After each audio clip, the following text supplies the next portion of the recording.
Good afternoon, good morning, or good evening, depending on the place on Earth you are attending this third webinar of the Work Package 7 i-Violin project about education training on image quality evaluation tools and corresponding optimization. My name is Cristiano Paulo. I'm the Work Package 7 leader, and I'm from the Coimbra Health School of the Polytechnic University of Coimbra. And it's a real privilege to host this third webinar with three fantastic speakers. Just to give an overview of what i-Violin and the Work Package 7 is, give you an overview of the members. So this is a consortium from different European countries, and this is a European Union funded project. So the education training on image quality evaluation tools and corresponding optimization is the main goal of Work Package 7, and has the objective, which we are trying to achieve, is to develop an education training model that involves radiologists, radiographers, and medical physicists on how to implement optimization programs in CT procedures, mainly on oncological patients. And obviously, to do that, what we are trying also to include is the use of image quality evaluation tools. The education training program is, as I said, in a multi-professional and integrative approach with what I call the radiological family. So radiologists, radiographers, and medical physicists together towards the benefit of the patient. And this education training program has incorporated several outputs from other EU projects, such as MEDRPET, Euclid, Medirad, and the last one that finished some months ago, the Rock and Roll project. And all of these projects have heavily involved the professional societies of these professions, so the European Society of Radiologists, the European Federation of Radiographer Societies, and the European Federation of Organizations of Medical Physicists. The specific aims of WP7 is to develop knowledge, skills, and competences in these professionals, especially in optimization of CT procedures.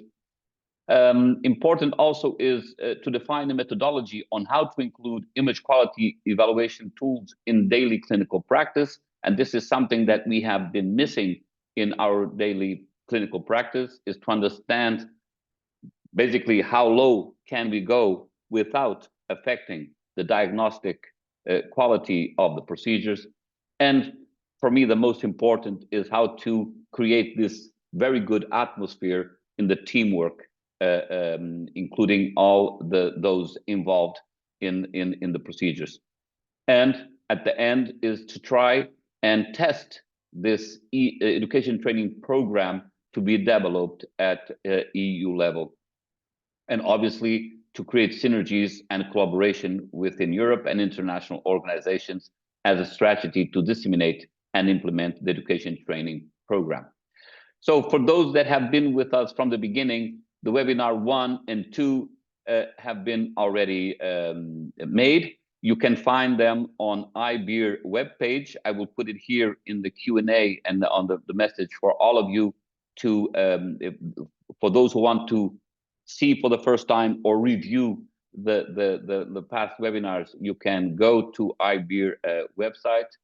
And today on the webinar 3, we have, as I said, three excellent speakers and colleagues to whom I thank very much for joining us today. And we will go through dose management systems, dose management of pediatric patients in CT, and dose management in pregnant patients. And I would also invite you all to scan this QR code and to register for the last webinar, which is next week, next Tuesday at the same hour, to go toward the last webinar of i-Violin.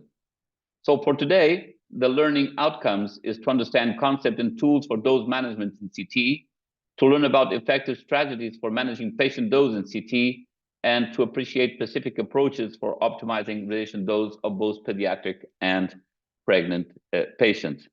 To all the partners of WP7, I thank so much for being involved and for helping us to develop such an outstanding education and training program. Now, with no further delay, I would invite our first speaker today is Dr. Hill Bosmans from Leuven in Belgium. She's a medical physicist, very well known all around the world, that has been involved in several EU and also international projects. And I had the privilege personally to work with Hilda in several other occasions. So Hilda, thank you so much for joining us. It's a real honor and privilege to have you with us here today. And the floor is yours for the next, I would hope, 20 to 30 minutes. Thank you so much.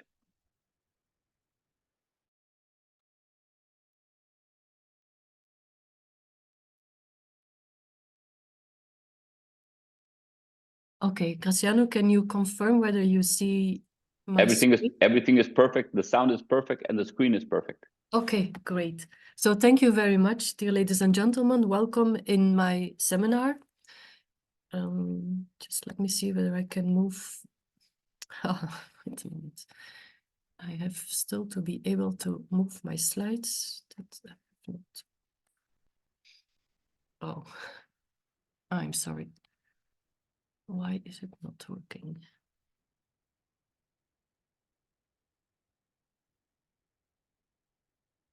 Okay, no. Okay, good. I hope it will work. First, I would like to put a disclaimer. I give this seminar on behalf of the i-Violin partners, and i-Violin is an EU project, and therefore we start every output of this project with this disclaimer linked to this EU project. But this gives me also the opportunity to acknowledge the people, the partners in this project, in particular, in this case, of course, Graziano, who was kind enough to invite me to give also a lecture here. I'm also very grateful to the ABR management team, to all the other partners, and of course to Christoph, our team leader. I would like to continue with another disclaimer, because this is a presentation on dose management systems, and you may know, or I tell you now, that I'm co-founder and shareholder of Kailum. That is a spin-off company of our university, and this company builds a dose management system. And it is this dose management system that we use, and of which I will show you examples throughout this presentation. So I'm personally very happy with the product they produce. In fact, the second disclaimer has to do also with being happy, and that is that we use this product on a daily basis, and my people like it, and I hope that can go on like this. So specifically for this presentation, I would like to acknowledge the people of Kailum, but also the people of my team who shared some of their slides, who work on dose management on a routine basis, and who provide a lot of input to me and to other co-workers here. I would like to start off with pointing to a bit of interesting literature, of which a first one here, of which, if I remember well, also Graziano is co-author on radiation dose management systems, their requirements and recommendations, if one day you would like to get started with this. And I think this text, I've just checked it and preparing this presentation is great. Radiation dose monitoring and computer tomography specifically has some characteristics. This is a second paper which I can recommend, and then quality assurance of dose management system is a paper where I was also author, and it underlines that we do think, although we are very positive on these dose management systems, there is a need to do some quality assurance on this software. Finally, there is also this very interesting IAEA report in which you can find a lot of practical applications and things to know. The learning objectives have already been shown by Graziano. I will mainly focus on the first two. Of course, the next speakers will also come back to some of these items in bullet point 1 and 2. It's not that I claim that I will do 2 and then the others have to do it with 1. No, I will try to cover mainly important aspects of these first 2 learning objectives. I have made my presentation in 4 parts. I will first introduce dose management systems in general, and then go on over typical uses of dose management, and then gradually towards the title and the topic also in our project, which is, as you may know, the i-Violin on optimization onco-CT images. So optimization is crucial, and the dose management system is an important tool for this. So I will illustrate this. I will end up with my preferred applications of dose management systems, which are also in part linked to the i-Violin project and the future use. So let's start. At the heart of our profession in radiology or in medical imaging in general is a successful image. That's absolutely crucial. And every radiation event, in fact, that we make, or every image or projection that we make, in fact, is an image, but not just an image. Every radiation event or an image has also a text that goes with the image, and usually also a radiation dose structured report. Let me just tell a little more on this. This text that goes with the image, and also often called the DICOM header, is in fact a collection of tags that have some information on the image or on the irradiation event to follow, such as the date and the time of the exam, some information on the patient, the name of the patient, the name of the hospital, the EID number of the exam, and so on, and also some information on the exposure. There are a lot of other tags, of course, that have nothing to do with the exposure on itself. Sometimes missing tags you would expect, or you would hope they are there, but they are not completed. And there are also hidden tags, or tags with which the vendor can basically work, but you as a user, you may not see them. But it is a very nice collection of interesting items, and you will see that are being collected by dose management systems. So it starts with the DICOM header. Next is the image. The image can be, or the irradiation event can be many different things, like just a classical 2D projection, or it can be a series of frames from fluoroscopy, a CT reconstructed image, and now we enter the CT territory. A CT can be a scout view. It can be just a scan, a set of images. It can be a second reconstruction, or a third reconstruction, or a reconstruction in another orientation. Could be a second capture. It could be raw images. If we go to tomosynthesis, it could be reconstructed. I mean, there are different types of images, and dose management systems, good dose management systems, will pick these parts that are important for the dosimetry. And for instance, a dose management system has to differentiate between a scan with some images and a second reconstruction that should not be counted as like a second scan that was given, or a second dose that was given. So that's a challenge for a dose management system. And then there is this radiation dose structured report that in fact generates the X-ray output by the system. It has a lot of details on, for instance, in the case of CT, on the CTDI, on the kilovoltage, on the average MES per rotation, a lot of interesting dose information on the whole exam. So not per image, but on the exam, but not patient dose, because the image on itself does not know which patient is there, and does not know either whether that is a thicker or thinner patient, whether it's a child or an adult, or which type of exam is being performed, which body part is being examined. And that's why this radiation dose structured report, in fact, cannot really tell at the end, look, this is the dose to the patient. But it knows very well what comes out of the X-ray tube and what is given. And so this information is there in this radiation dose report. Here is just an example of such a radiation dose structured report as interpreted by a so-called DICOM reader. with interesting information. Now, a dose management system, in essence, collects all the information. So for instance, it starts with, in the workflow, with the CT scan that generates the image with the DICOM header and with the radiation dose structured report. And that image or this exam can go straight to the PACS, and from the PACS pushed forward to the DMS, or it can also go straight to the dose management system.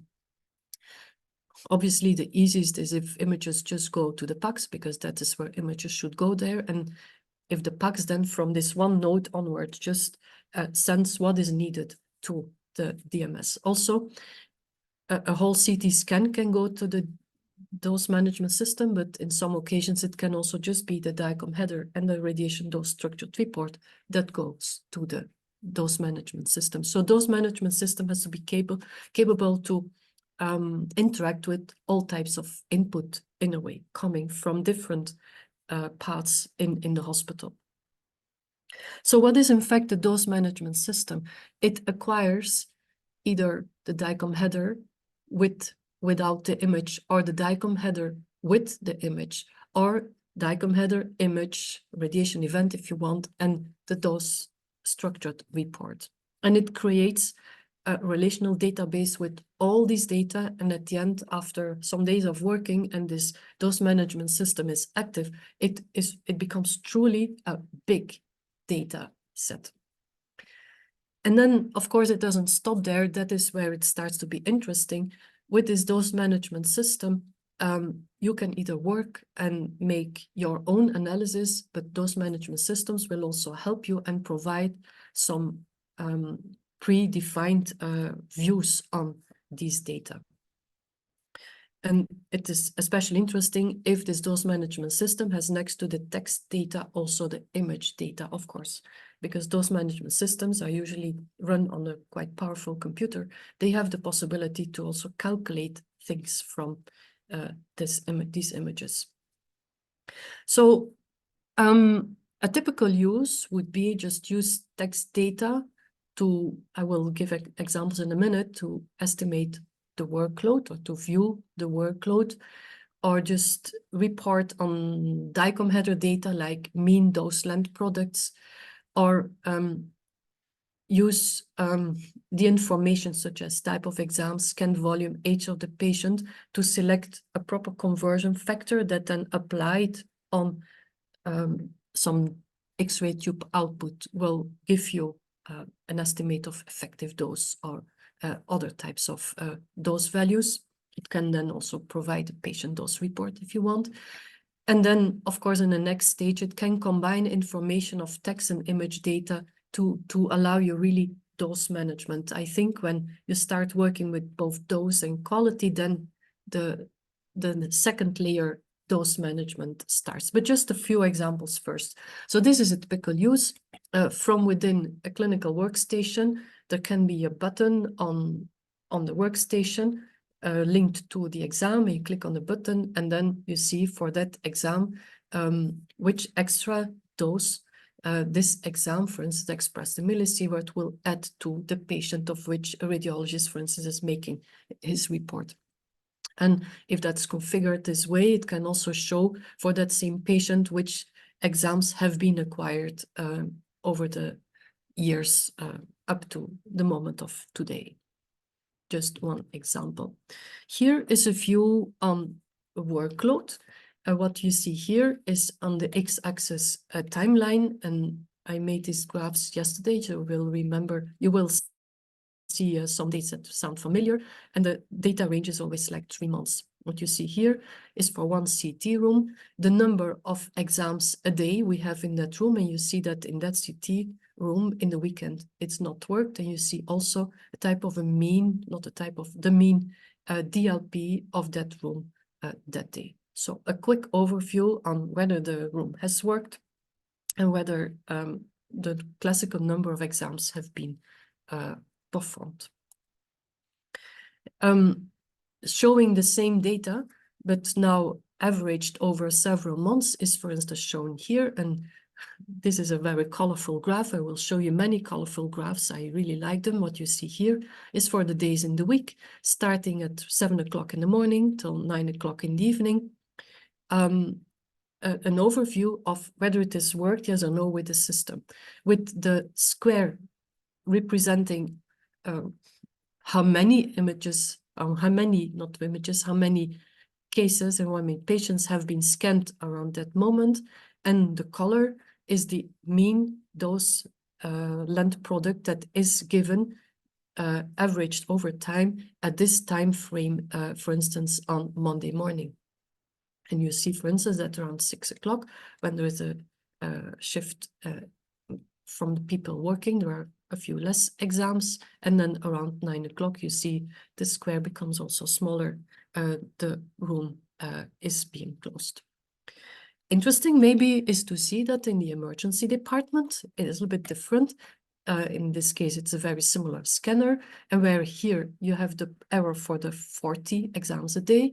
This error of 40 is here. You see that they're on average, they are nicely above 40, which is not unexpected as this scanner works, of course, 24 on 24.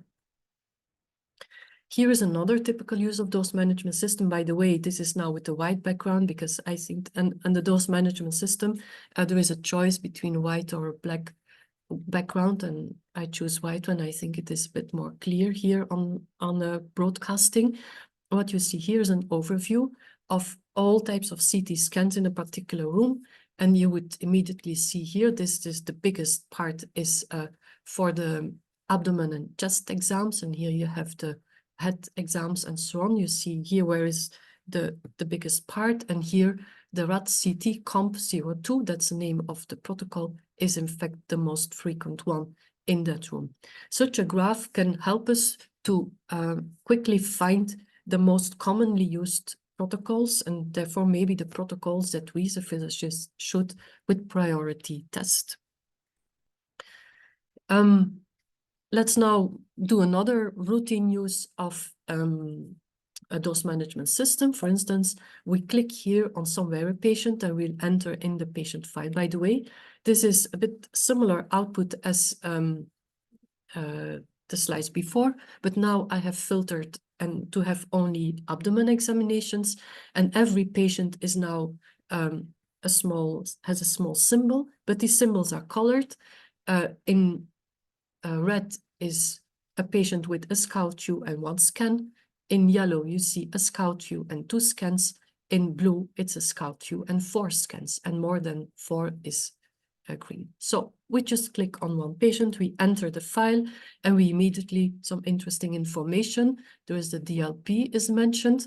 And for this patient with the body exam that is known at this point by the system, a conversion factor is picked from a big list, and for this patient an effective dose, a first estimate effective dose is calculated.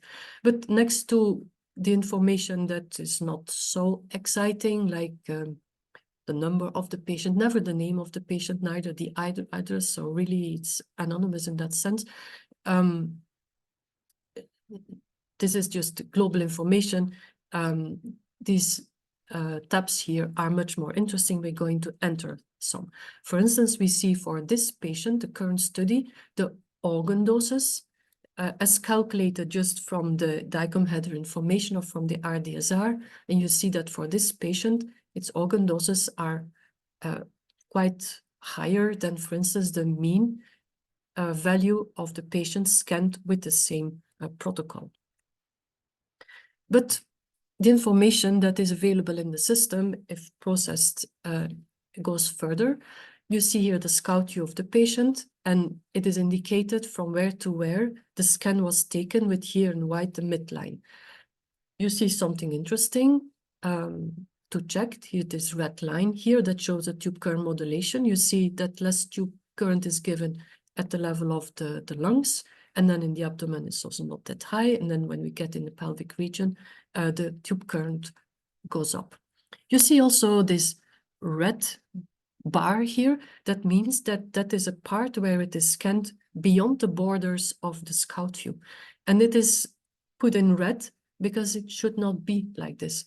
it is not a good idea to scan further, because here the scanner has no information on which part of the patient this is. Is this an absorbing part? Is this just a tiny part?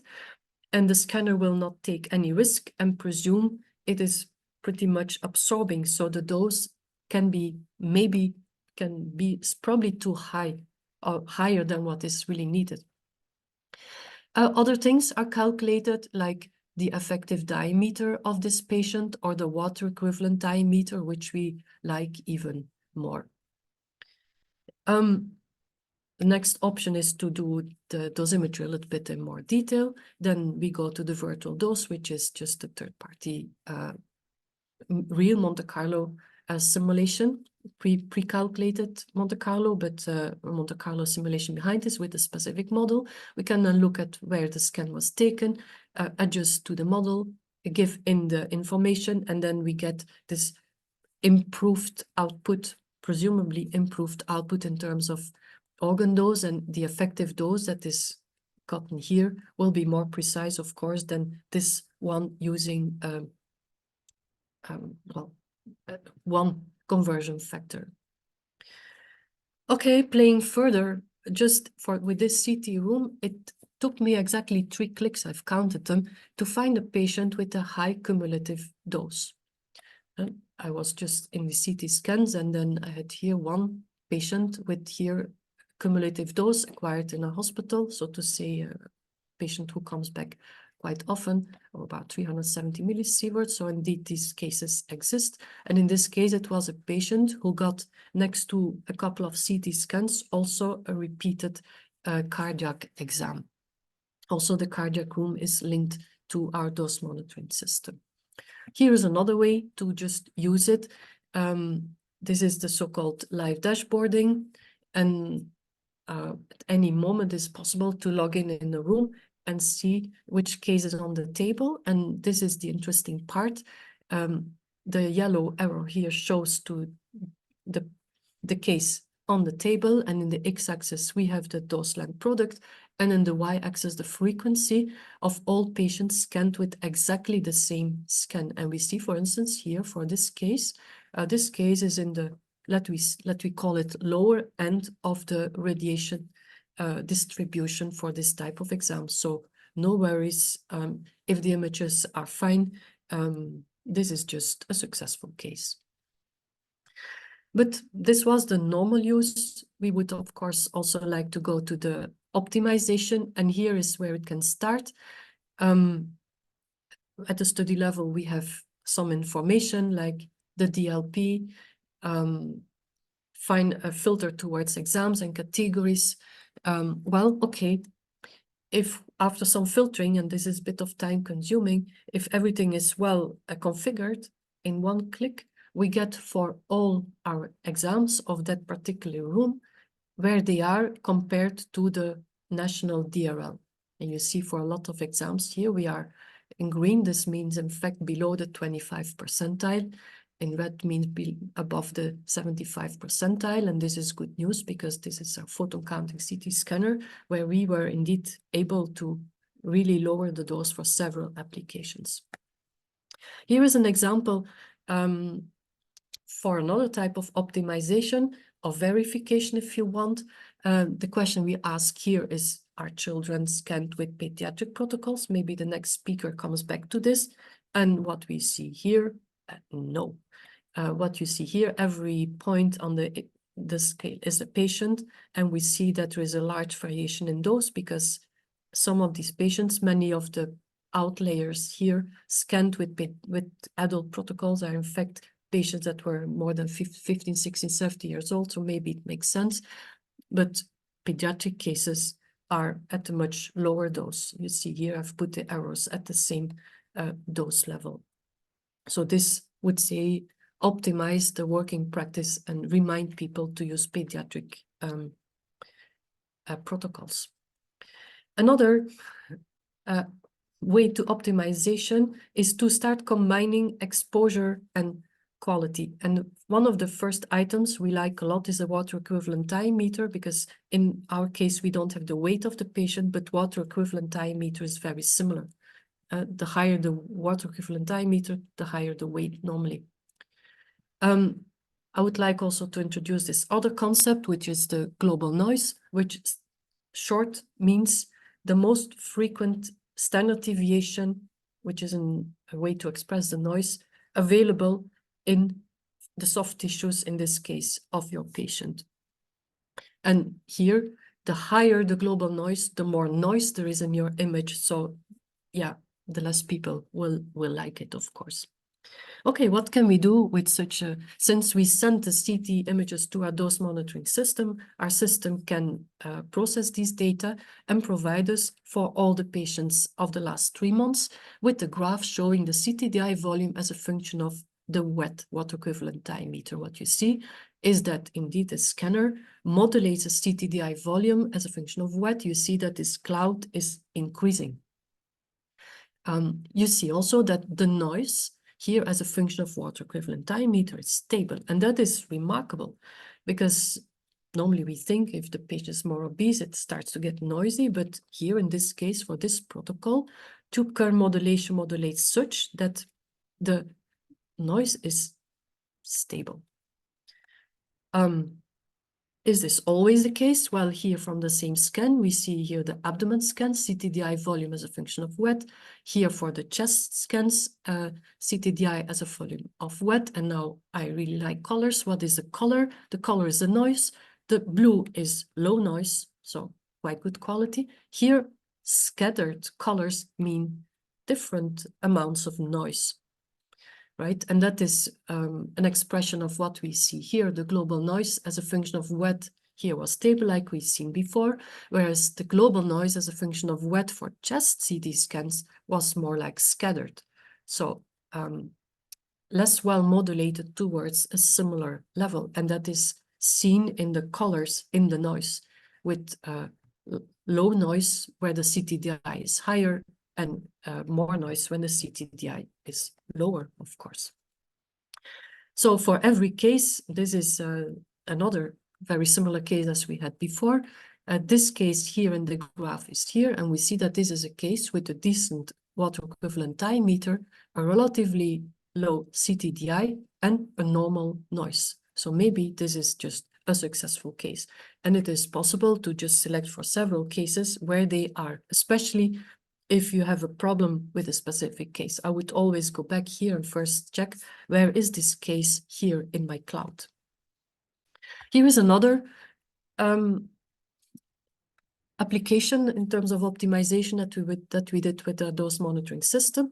The CT scans arrive and the dose monitoring system can automatically check where is the center of the gantry, the center of the image, and the center of the patient, and then calculate a type of offset of this patient. And this was worked out in a master thesis, and I'll show you the results. First, we had done a few measurements by just putting ourselves, this phantom, up and down, left and right. And then we measured the noise in several locations, and we saw that if we go off-center, the noise here in the y-axis, the noise goes up.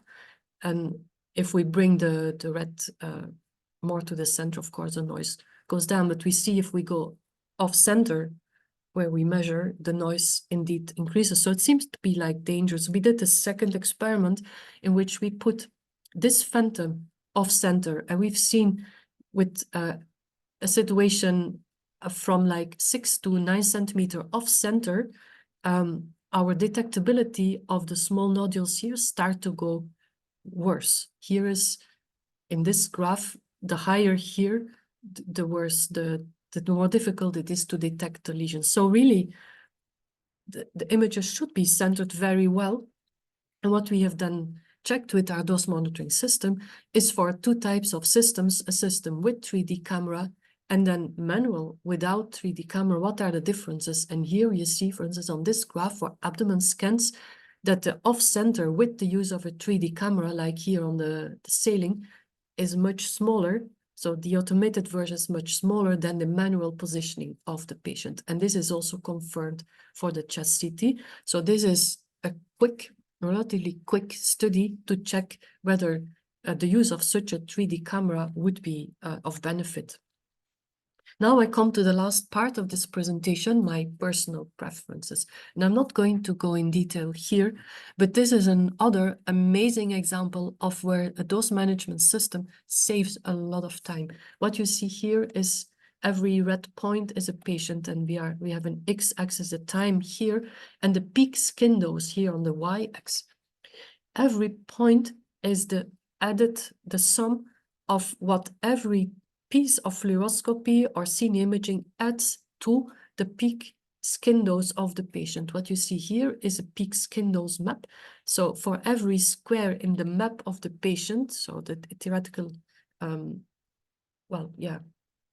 grid put on the back of the patient, and you see where on the patient is the highest dose.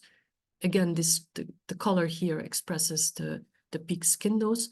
So for thousands and thousands of events, sometimes per patient, this map is created, the maximum is calculated, and is shown here in the graph. Here is another one, but we have already discussed this a little bit. This is another example. We have this is a low-dose chest CT. I have here on the x-axis the CTDI.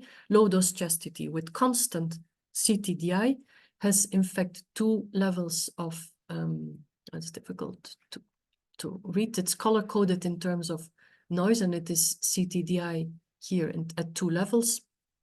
The two levels you see here, this more common level and this level, and you see that these points have many different colors. So just making the CTDI identical is going to give a very big spread in noise levels. Whereas if you modulate the CTDI, you see that the noise is pretty similar. A third part where I really like a dose monitoring system is for mammography, where we can have a massive amount of data, like this cloud of 3 months of work, where you see as a function of thickness, the mean glandular dose indeed increases. And what you see here for all these patients is the compression force that was given. But in the frame of the i-Violin, I would like now just to finish up with a fourth preference that was worked out by my coworker and presented at ECR. So what did she do? We got data, the dose management system data, so not the images, but the data in the system from 3 hospitals, 10 scanners, and we have filtered, Janne has filtered these data for protocol, only soft kernel reconstruction, and the most frequently used soft kernel reconstruction per protocol, only adults, hardly any, not too much truncation, the most common kernel acquisition protocol. Then, of course, dose management system that provided us with a lot of interesting data, 20,000 cases in total. So a first graph is shown here, noise as a function of CTDI of all these 20,000 cases, and you see that there's a large span or large range in noise, and also large range in dose. So the preferred place for you, if that would be your scan or the scans of the people you like, would be here, where you give a low dose and you have a low noise.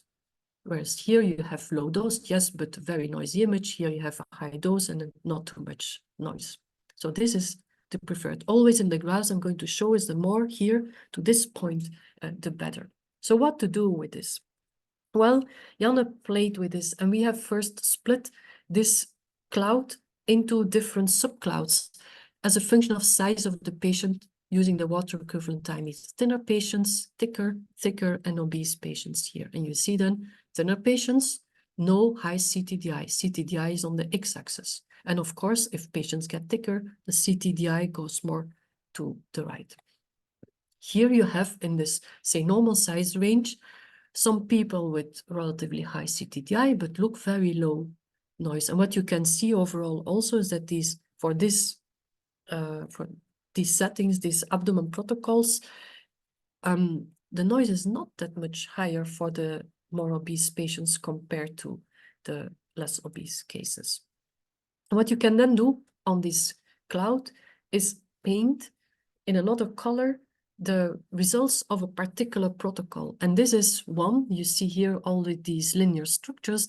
This is a protocol where all people were scanned with a very low dose, constant CTDI protocol. And you see that the noise is not constant, but is spread over the vertical axis from relatively low noise to high. So this is a trivial case. This is not a very nice case. You see, the case is quite close to the origin. So this is like a very nice part, a very nice protocol. The dose is not high. The noise is relatively low. And okay, they used the normal kernel, so it's not that they smoothed it a lot. This is an output of one of our newest photon counting scanners. Ultimately, this is what we could be doing. What you see here is every point is the mean value of a specific protocol. And you see we have protocols from different scanners, all using a certain kV. The larger the sphere, not the circle here, the higher the kV, and then the colors are the scanner. So a lot of information for thinner patients up to thicker, x-axis always CTDI, and the noise on the y-axis. And the interesting thing, and maybe for future use, is the following. Imagine you have a protocol of which you doubt, is it logical? Is it what other centers use? Or am I at a different stage? Where am I? You could plot your own protocol on top of such a graph and see where you are in terms of noise and in terms of dose. For instance, you could say, let's suppose that you have here this yellow circles. You could see, here I'm below, I'm at a good range. Here also, okay, if that would be your scanner, it's fine. You see the yellow here, and you could conclude that in fact your scanner produces relatively low noise, low dose setting. If you would have, on the other hand, another type of scanner, you could start situating where you are in terms of both dose and quality. And it's probably what quality management is all about. I've only one slide on the future, and I would like to come back to my disclaimers. I'm biased. I had 2 disclaimers. I must say, I really hope the company can go on. And I really hope my people can keep on using this, because this dose monitoring system is really, for us, it's a daily tool. I really like it. So I really hope this thing can go on. I like colorful graphs. I hope you too. You can, with color, you can add a 3rd dimension to your graph, and it is also nice to look at. Some things are missing. Sometimes there is missing data in the DICOM header, and it's sometimes also not in the RDSR. I just give an example for this 3D camera, whether the 3D camera was used or not was not in the DICOM header and not in the RDSR. It was in the log files of the scanner, not so easily accessible.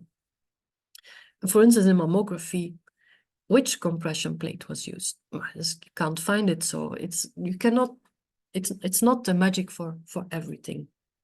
But we can do a lot, and in the future, I'm sure we will add things like connecting all contrast injectors, which is already possible for some injectors. We will have some automated weight and height estimate of the patient. There will be AI, maybe some vendors do it already, to help in interpretation, to help looking for outliers, to help with quality measurements. Maybe AI algorithms go over the images and calculate some metric on quality about this, or the sky's the limit. I think, I personally do hope we will get more and more quality parameters, including, of course, next to X-rays, also MRI and ultrasound. And with this, well, that was my presentation. I would like to give the word back to Graziano. Thank you, Hilda. Thank you for this outstanding overview of those monitoring systems. And I very much like your last sentence about the sky being the limit. Yeah. Don't forget also the budget, which is important. We'll come back to that later at the end of the discussion. I will kindly ask you to stay with us until the end of the session. And I will encourage all the participants to put, please, the questions on the Q&A. And with no further delay, we move from Belgium to Slovenia, and it's a real honor to present Aleš Kalčík. Aleš, I hope I pronounced correctly the words. Aleš is a senior radiographer with special expertise in CT. He's from the Clinical Institute of Radiology at the University Medical Center in Ljubljana, and he is very much also involved in optimization process and in several IAEA missions. And so, Aleš, thank you for taking your time to be with us here today. And the floor is yours now. Thank you. Thank you.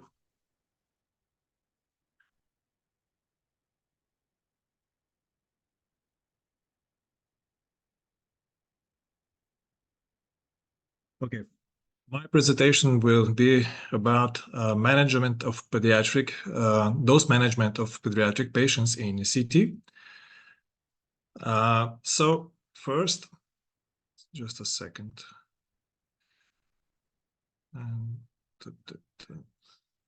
Okay, so what are the considerations for pediatric imaging? There are several differences when we compare children to adults. First and most obvious one is the different size, different disorders, some similar disorders that are also in adults may manifest differently and also may appear differently in CT images.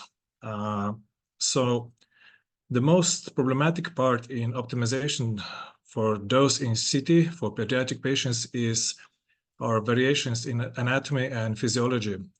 So dose and sensitivity risk estimations can be a lot more challenging than in adults. So there is also a higher risk for inadequate configuration of scanning parameters. And also for children, the clinical environment can be a lot more stressful, and the communications with children can be more difficult. And so it's not that easy to persuade children to work with you when you do a CT exam. This is probably one of the main reasons why the use of anesthesia is more often in pediatric imaging than in adult imaging. And also the use of mobilization strategies. And one of the main problems that actually is not just in our institution is widely known, is the problem around the world is that the majority of CT exams for pediatric patients are performed in practices that are not specialized pediatric centers. Okay, here is a graph from the European Society for Radiology for European diagnostic reference levels for pediatric imaging. So pediatric CT procedures in Europe, almost half of the CT exams are head and neck CTs. And then the second biggest part of CT exams are the CT exams of the thorax, and then third place is CT of the abdomen. So almost 3/4 of all the exams that we do on the CT are head CT, thorax, and abdomen. But the majority of pediatric imaging procedures in Europe are radiographs. So CT scans for children, for pediatric patients, only have 5%. So the most widely used is radiography that actually has a much lower dose than a CT scan. But nevertheless, the contribution to total collective dose estimation in children is CT. So 84% of collective dose come from CT scans only. Nevertheless, the CT scans are only 5% of total imaging procedures. Now, there are still debates because the long-term risk for exposure to low levels of radiation are still unclear, still debated. But despite the uncertainty regarding the long-term effects of low doses radiation, the only appropriate measure for optimization and dose management is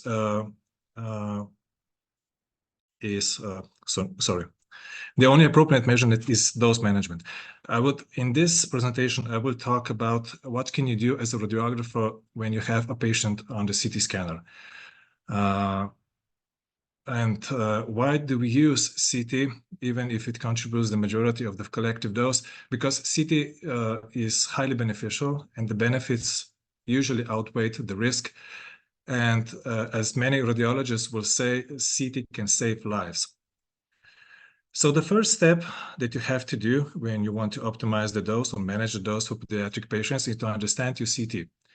So understand all the parameters that you can change, all the parameters you can use, and most of all, the correlations between these parameters and settings, because they all affect the level of exposure to ionizing radiation, and they all have a very big impact on image quality. One of the most important steps in our every CT department is that you create a dedicated CT imaging protocols. So you must have dedicated CT imaging protocols for adults, and you must have dedicated CT imaging protocols for pediatric patients. You cannot use CT protocols that you use for adults for children. So actually, it's bad practice if you just take a CT protocol for an adult patient and then you just try to scale down MA or KV, and you think that's probably will do the job because the dose, the collective dose, the dose to the patient will be higher than for an adult patient. So when you have protocols, they have to be divided for anatomical regions, and it is very useful if you have protocols that are indication-based, anatomy-based, and also dedicated protocols for low-dose imaging. This is the most important rule that you have to remember. The children are not small adults. So you cannot use the same metric as we use for adults. So the average patient in CT, every CT is kind of calibrated for an average patient. So the vendor standard protocols are for an average patient that is about 75 kilograms. They range from 70 to 90 kilograms. This is considered an average size patient. This principle of average size patient is not bulletproof, but it's pretty robust, and you can use it for the majority of CT scans for adults. But this cannot be used for pediatric patients because the variations in size are very big. So for pediatric patients, you have to use age and body weight. Why is this? Because if you reduce the tube current from 200 mA to 100 for a child, and the KV stays the same for an adult, the patient dose will be approximately equal. So even if you have a protocol where you reduce the tube current output by 100%, you will have a significantly lower CT dye volume value for the pediatric patients, but the patient dose for the pediatric patient will be equal or pretty much the same as for an adult. So that's why pediatric protocols are a little bit different than for adult patients. These are the European DRRs for pediatric patients. As you can see, they are divided by weight and by age. If you do a CT exam of the heads, so a head CT, it is advisable that you have protocols that you use CT dye volume values that are determined for certain age groups. So from 0 to 3 months, from 3 months, 1 to 6 years, and above 6 years. So these are oriented, these are CTD values that you can use for orientation, that where you can see where we actually are with your CT scans and with your dose. If you have a high-end CT scanners, these CTDI volume values may be lower than the European DRRs. If you have an older CT scanner, you can be at the limit of these CTDI volume values or above it. For the thorax and the abdomen, for these CT scans, it is advisable that you use patient weight. So you may have several protocols that are designed for a specific weight group. This is advisable that you have several protocols because not every radiographer will actually adjust or know how to adjust parameters so that he can achieve these CTDI values for the specific patient with this weight. I will show you later some practical examples for a good and bad practice. But this is something I want to show you because you may find very useful information on the American Association of Medical Physics. Their website has a lot of recommendations for protocols, and there are also vendor-specific recommendations. Here you can see what specific vendor is recommending, what kind of CT scan they are for a certain age and for a certain weight group are they recommending. Are you with this CT scanner, for example, are you supposed to use automatic exposure control or not? And this is basically for all the major vendors. So this is a very good starting point. If you take a look of that, this is actually your reference value. All the vendors have pediatric specific protocols already on their CT scanners, and this is the good starting point where you can start optimizing your CT protocol so you achieve CTDI volume and DLP values that are DRL values for European Union. This is just to show you what kind of information can you find, and I advise you to take a look at this website because you will find a lot of useful information about how automatic exposure control works, how certain CT scanners work, some limitations, some benefits, and so on. But we have to talk about an important question. Are the DRL values good enough? Is this enough that you know what the CTDI volume value or the DAP value for a specific age group or weight group is? So like Dr. Mahadevappa Mahesh told in one of his articles, that there is an evident need to introduce image quality evaluation process linked to dose evaluation. So you cannot just try to achieve the lowest dose possible. You have to have adequate image quality also adequate dose of radiation. So Dr. Mahadevappa has told that one of the primary challenges is to identify consistent image quality metrics by consensus. What he means by that, most of our image quality assessment is subjective. So radiologist will decide if the image quality is appropriate so he can perform his tasks, answer the clinical question. But there are always discrepancies. Not all radiologists will agree on the certain image quality. And even though that he is a radiologist, he has stated that image quality metrics should be easy to implement and should not be subjective. So this quote from him can be interpreted that the image quality should be assessed with analytical tools, not subjective tools. And the tools should be such that they can be reproducible in any clinical settings.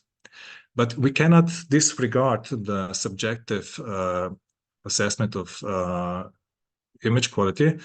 So there are still debates on it if this should all be automated and just done by analytical methods, or do we have to still rely only on subjective image quality? These are the tools I will discuss now. These are the basic tools for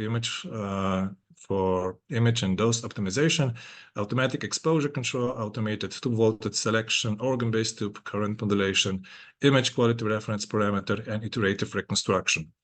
And with all these topics, I will also show you some examples from our clinical institute. But first, let's start with the automatic exposure control. Automatic exposure control actually works and gets all the data from the localizer. So the localizer is very important, and like Hidek has told before, appropriate centering of the patient in the gantry is of crucial importance. Because if the patient is not positioned correctly in the CT gantry, the automatic exposure control will not calculate the parameters, the tube current, correctly. So the patient, if the patient is too high, so too close, closer to the X-ray tube, it may appear larger. So the automatic exposure control will estimate that the patient is actually larger than he is in reality. So the dose will also increase because of that. If the patient is positioned too low, so closer to the detector, the size of the patient can be underestimated. So the patient appears smaller than it actually is. So the dose will actually be lower, but that will affect the image quality. So the images will be noisier, and that is also not good practice, because a bad image or a CT image of low quality is actually not that useful, and it may make the answering on the clinical question more difficult. So effect of the localizer on automatic exposure control. The projection radiograph provides an initial data for the behavior of the AAC. So the attenuation values that the CT scanner gathers from the localizer are used for assessment of the patient size, and also for determining the initial dose levels for the examination. So average AA per rotation is calculated from the localizer. So if the patient is positioned correctly, this estimation will also be most accurate. Not all scanners can do that, but most of the new scanners use the localizer also for longitudinal and angular tube current modulation. So in certain CT scanners, this is not available, especially in older CT scanners, but most of the new CT scanners use the localizer, the Scout image or the topogram, whatever vendor you are using, the name will be different, but the localizer is used for basically all types of tube current modulations. Some vendors prefer that you use two localizers, but all the new, basically all the new, the new models of CT scanners, regardless of the manufacturer, use the lateral topogram, the lateral localizer, just for positioning. There are certain vendors that suggest or it is advisable that you use only a lateral scout, and certain that you only use an AP or PA scout. And this is shown here. I have gathered some information about certain CT scanners, certain from different manufacturers. So if only one localizer is required, the choice of AP, lateral, or PA will impact automatic exposure control calculations. Most of the manufacturers, and for most CT scanners, this is true. Philips, for Philips, no. So if you choose a lateral topogram, the dose calculations might be different if you choose AP or PA topogram. If two localizers are required, the order of the localizer will impact automatic exposure control calculations. Most of the scanners not, but GE and Toshiba or now Canon CT scanners, this will affect those automatic exposure control. In GE, they actually recommend that you use lateral scout because it is more robust. The data from the lateral localizer are actually more robust, so the EEC will calculate the estimation of the dose and the dose parameters more accurately. Also for Toshiba or now Canon, their recommendation is that you do not use the lateral scout because photon starvation may account, especially in thoracic CT scans. So it is advisable that you use firstly the anterior posterior localizer and then the lateral localizer if you have to use it just for the geometric positioning of the patient in the gantry. The scanning parameters of the localizer impact automatic exposure calculation. This is also true for Canon or Toshiba and for Siemens. All other manufacturers are stating that these parameters, so the KV and the AMA that you are using for the localizer, will not affect the calculations for scan parameters.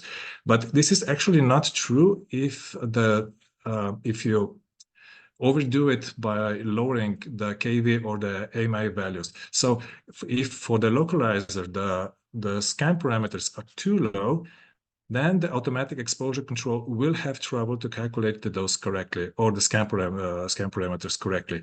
So for most vendors, it is recommended that you use the same KV as you are going to use for later in the scan.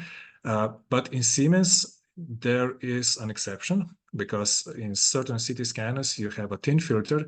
So you may use thin filter that actually will reduce the output or the energy if you use thin filter, but it's not supposed to be a problem. It is not a problem if you use recommended settings so that you just use the vendor-specific thin localizer. So, like I said before, the centering of the patient is very important because it impacts automatic exposure control calculations. So if you miscenter the patient and if this will impact the automatic exposure control calculations, in majority of the manufacturers, this is the case. Canon and Philips no, because Canon has a software where the certain algorithm will calculate the dose differently if the patient is miscentered, and this algorithm will actually compensate for the miscentering, and it's supposed to work properly, and the dose and the scan parameters should be correct. But all the other vendors like GE, Siemens, and Neusoft, it is advisable that you correct the patients and then do another localizer. And this is now the last part of the localizers. So if you miscenter the patient, so the patient is too low or too high positioned in the gantry, for GE, Siemens, and Neusoft, it is recommended that you do another localizer. So if you correct the patient, it is advisable to do another scout, another topogram, or another localizer. Certain new software updates for Siemens actually state that this is not necessary, but it's still advisable that you do just another scan. For Philips and Canon, no, because they have an algorithm where it actually calculates the difference and then it compensates for this miscentering. One of the main issues for actually inappropriate dose or inappropriate image quality in CT scans, when we don't do the localizer. The localizer is not big enough, so the anatomy that we want to scan is not included in the localizer. All the scanners except Philips use the closest Z location, so the last value of the tube current that it used in this last scan, in this last slice, will also be used further down the line for imaging.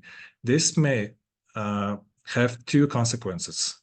If the anatomy here is not as dense as it was here, the dose will be higher than it needs to be. But in this case, let's say we scan the CT of the thorax and we want to extend the scan into the abdomen.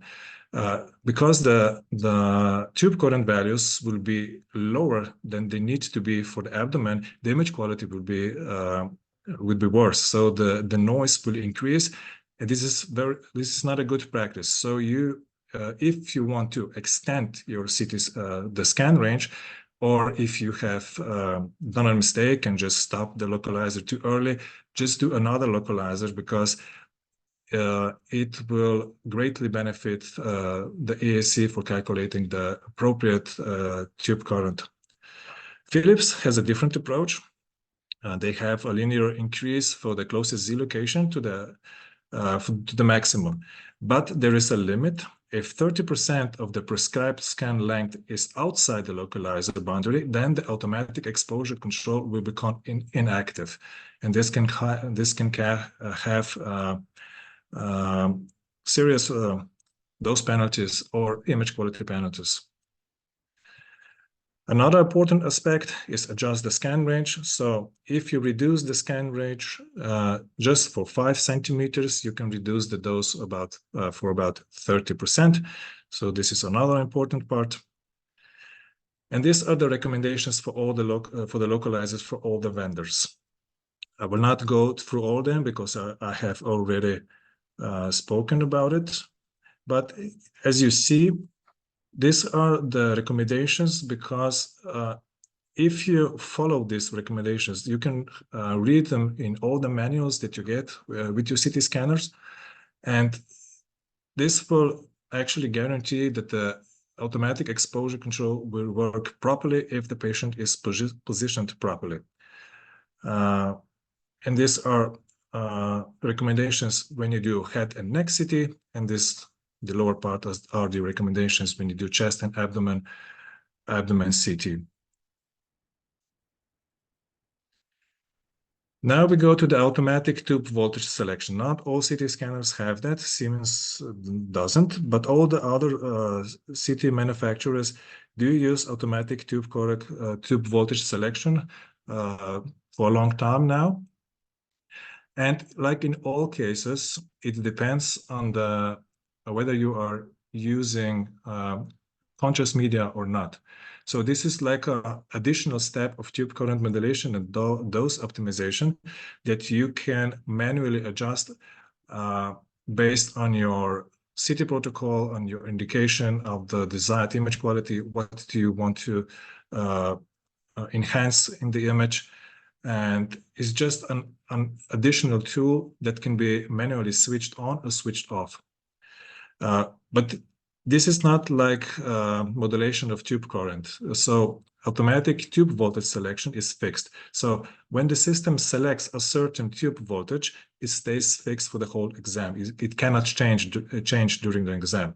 So it's not modulated in the same fashion as tube current. It's held constant.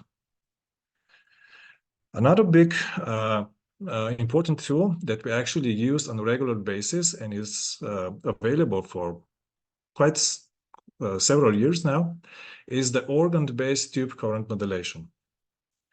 This tool is actually very useful, but it has its limitations, so you have to use it properly. It adjusts the tube current based on the anatomical region. Mostly it is used for lowering the dose for eye lenses and breast. So it decreases the absorbed dose to organs on the surface, but it increases the absorbed dose to the other organs. But this is not true for all the manufacturers. I have this image presentations is not actually correct, because most of the angles for tube current, organ-based tube current modulations are wider than this. For head CT, they can be quite small, 90 degrees, but for most of the chest CT scans, the tube current modulation, the angle of modulation is at least 120 degrees, in certain manufacturers 180 degrees. So this is another table of different manufacturers, how they use the tube current, organ-based tube current modulation. All have this time of tube current modulation. So Some of the manufacturers, some of the CT scanners will shut down the tube current in the area that you want to protect completely. Others will just reduce the tube current by 30 to 80%. And some of the CT scanners will increase the tube current on the posterior side of the anatomical region, but some will not. So you must consider some important considerations. So organ-based tube current modulation, the angle of modulation can be for body scans 180 degrees, but only 90 degrees for head CT. And with some scanners, every 20% of dose reduction increases the noise by 11%. And tube current can drop by 80%, but the dose savings are only 35%.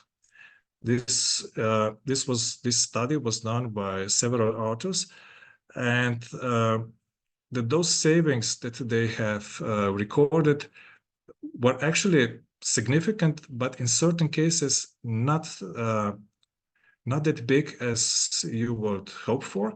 And there was also some limitations when they were scanning larger patients, because but this is also just for adults, some organ-based tube current modulations for chest CT have increased the dose for large breasts, but this is not now relevant for pediatric patients.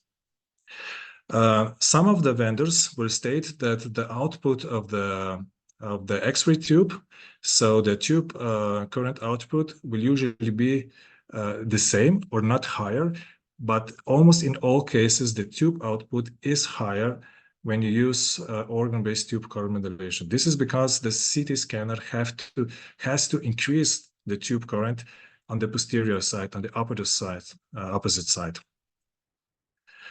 These are now some examples of how to use organ-based tube current modulations. These are two similar patients, 3-year-old patients. Both CT examinations were done on high-end CT scanners or new Siemens CT scanners. And you can see that the first on your left, this was done with organ-based tube current modulation. And the CT value was actually more than 50% higher than for the patient that was scanned with no tube current modulation. The position of the head, like you see in the vertical position, so this patient was lying on his back.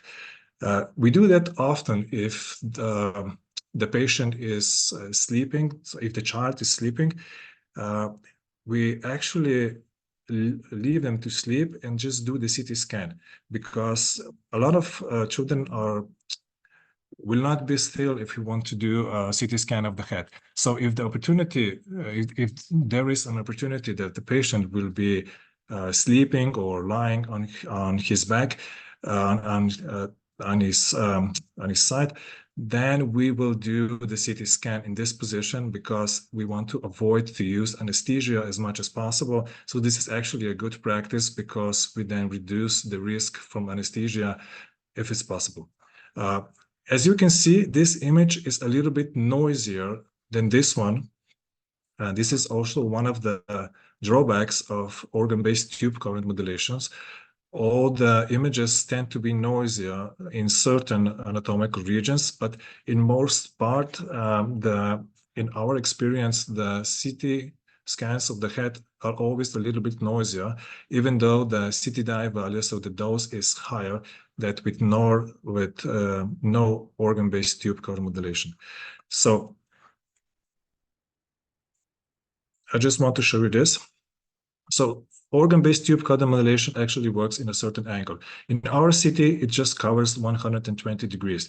So when the patient is not positioned correctly, or it cannot be because of some anatomical disorders, or maybe like this patient, he is sleeping and we don't want to wake him up because we want to avoid anesthesia, and we just do the scan when he lays on his side.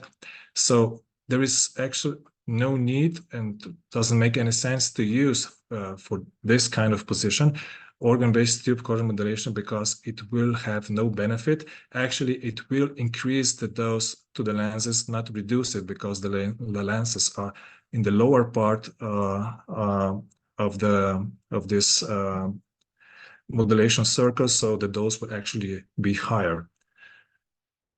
But then in the previous articles that I have mentioned, they have also discovered that if the patient is not positioned correctly, those savings can drop by 50%. So, like stated before, positioning of the patient is very important. This is the same patient, also 3 years old. Both examinations were done on high-end CT scanners. As you may see, there is 1 month difference from these CT scans. This one was the follow-up scan. The first scan, we did not use tube current, organ-based tube current modulation because the head could not be positioned in the most upright position. So we just went for the optimized protocol without organ-based tube current modulation. And 1 month later, a colleague has decided to use the organ-based tube current modulation. As you can see, there are some artifacts on the posterior side of the head, but the dose values were pretty much the same. So the difference in dose was not that big because the patient was positioned correctly, especially the centering in the isocenter of the gantry. So if the patient is positioned correctly, then the organ-based tube current modulation will actually work best. The next important topic is the image quality reference parameter. This is different for different manufacturers. GE is using noise index, Canon is using standard deviation, Siemens is using quality reference, AMS and KV. Philips is using dose right index, and Noisoft is using signal to noise ratio. So every vendor has its own unique way to define what is your desired image quality, and this definition, this image quality that you set up is actually, it will actually affect the dose values. So this is another important step when you try to manage dose in pediatric patients, that you set the desired image quality in a way that is good enough, but it should not be set too low or too high. Because the image quality reference parameter is a measure of image quality that has a unique relationship with the tube output and patient size. So it is advisable that you use the reference values or the recommended values that the vendors are suggesting, and you can also find these values and recommendations on the previous slides that I have showed you, where you have on the this website for the American Association of Medical Physics, you will find all the recommendations, and this is actually a good starting point. This is now an example of actually a bad practice, because the image quality reference parameters was set too low. So the radiographer wanted to save the dose too much, so the reference values were actually set pretty low.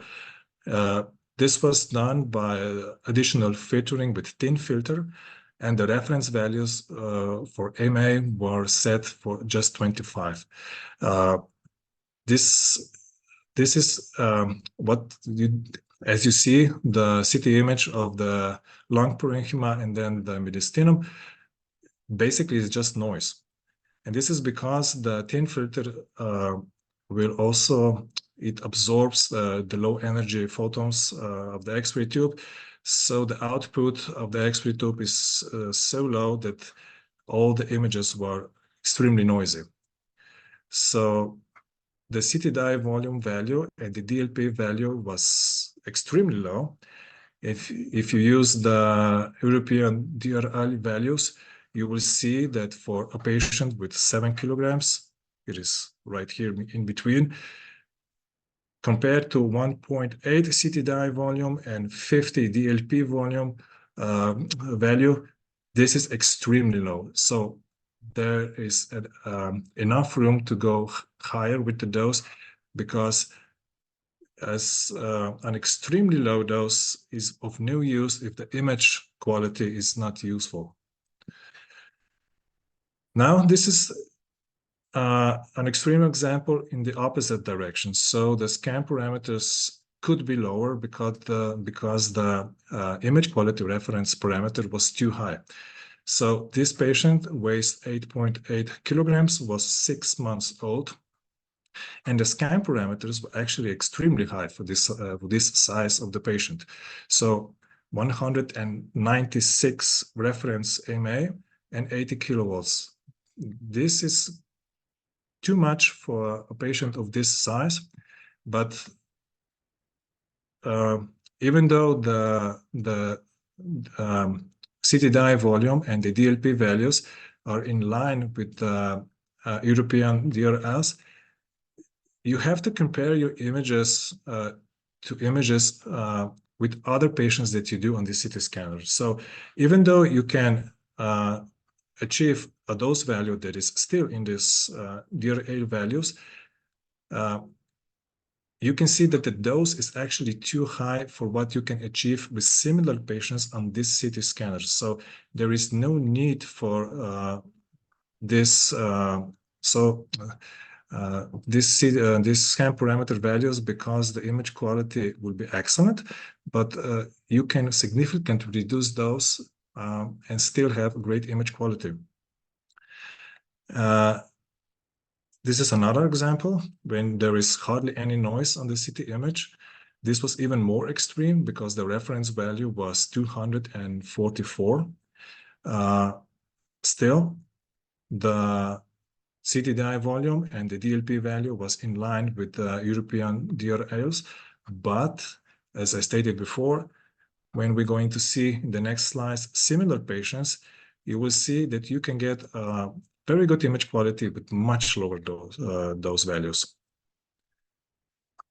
Okay, this is now an example of good practice. So this is a patient that weighs even more than the previous patient, 21 kilos, but the dose is significantly lower, and the image quality was very good. So the radiologists have assessed this image as very good, and this should be actually the measure for your CT scanner. If you can achieve with just a pretty regular CT scan image quality like this and those values like this should be your standard and baseline, and from this you have to start and compare other patients. So this is now the comparison of these two patients. So this patient is actually heavier, bigger than the previous patient, and the increase from this patient, the increase in CT dye volume is over 180%. So the dose here could be reduced almost 200%, and the image quality will still be good enough. It would be similar to that. Another example of good practice is usage of additional filtration, so thin filter. Siemens CTs have now a thin filter that you can apply in certain CT scans, and I think Canon is now using a filter that has similar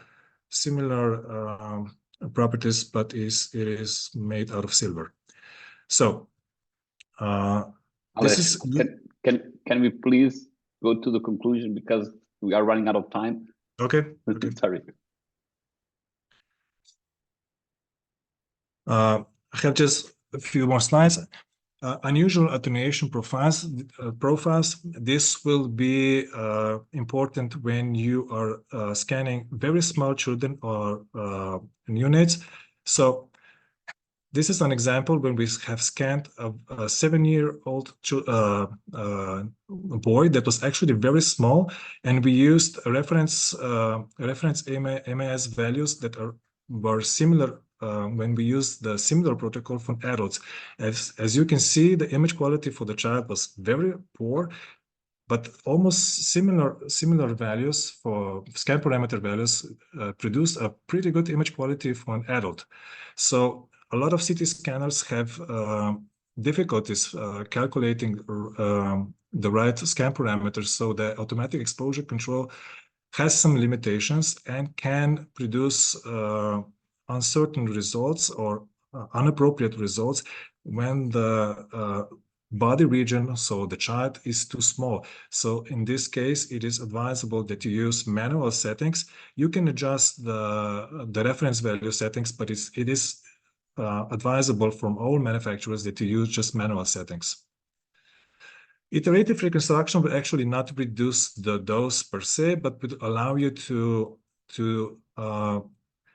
use lower scan parameter settings, because the iterative reconstruction will reduce the noise on the CT image. And this is same patient that was here. He was 1 year old, he was 3 years old 2 years later, and those savings were over 100%, and the image quality is, even though the dose is 100% lower, the image quality was significantly better. We try to not to use so much tube organ-based modulation, organ-based tube current modulation. We try to use the standard protocol and just manually adjust the MA values and position the head in the way that we exclude the lenses from the scan region. One of the challenges, so use of sedation. So this is another example of what can you do with additional filtration. This is also the same patient, reduction of the dose and better image quality if you use thin filtration. So if it is properly adjusted, you can have a significantly lower dose and better image quality. My last example. So a 7-year-old child. This is actually pretty interesting. The child was 16 kilograms. And as you can see, the DLP value is quite high. This was just one scan of the thorax. And it is higher for this weight group, more than 100% higher than DLP. But this is an example of an adult that had 3 spiral scans in inspiration, expiration, and prone position, and the DLP value and the CT dye volume value was actually lower. So how is that possible? This is the scout image, the localizer for this child. As you can see, the positioning of the arms is not correct, and the automatic exposure control has calculated that it has to increase the dose to get the appropriate image quality.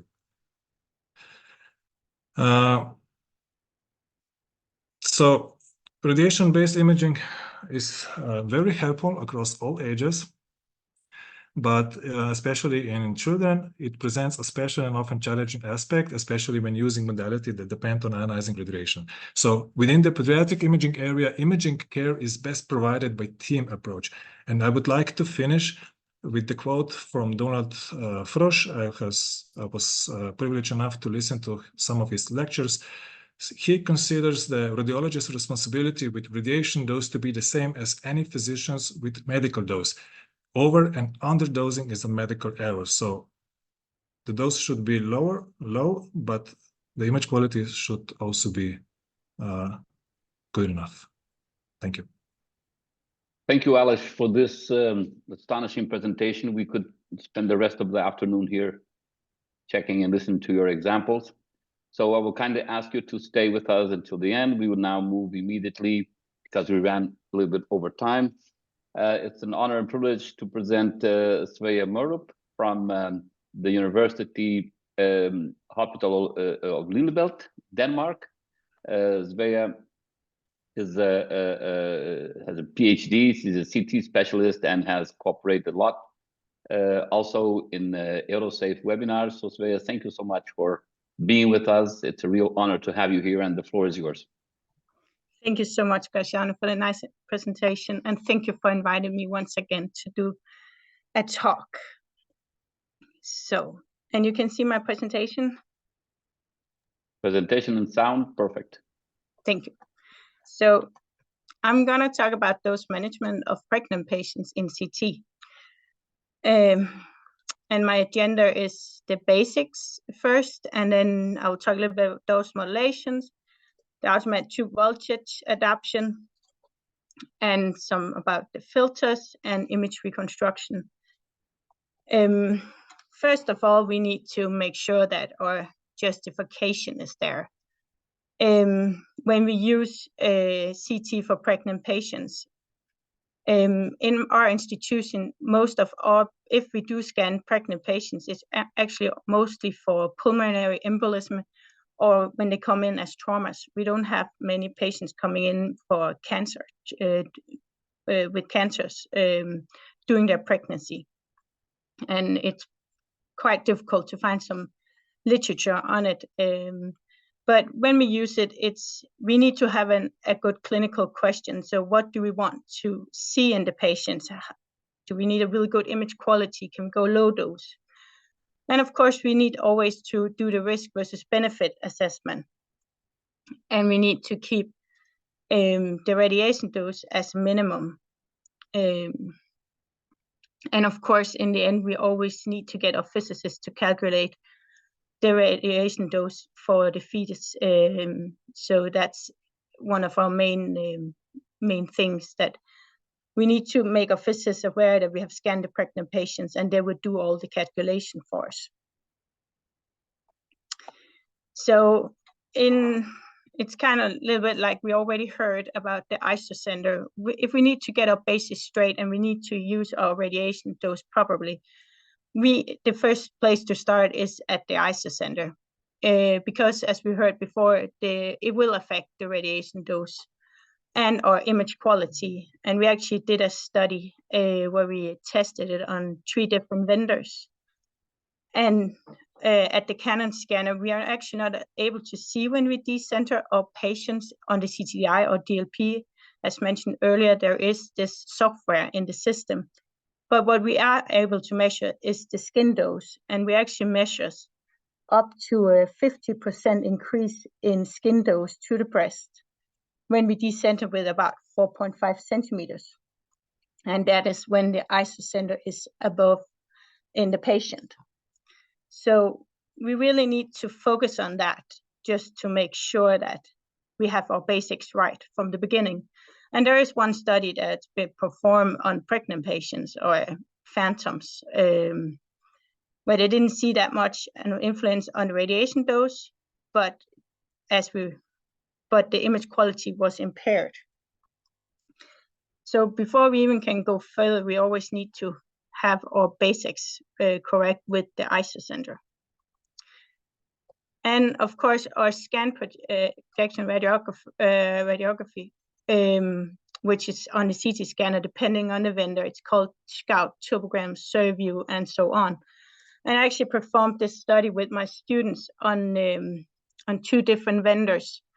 And the data here is from the Canon scanner, where we are actually able to see that they recommend that you use the dose that is set from the beginning in the system on the Scout, so that you shouldn't lower the dose because they're afraid that the dose modulation won't work. So we actually performed this study where we tried to take out the dose modulations data from the scanning, from the DICOM tags, and we put it into a software.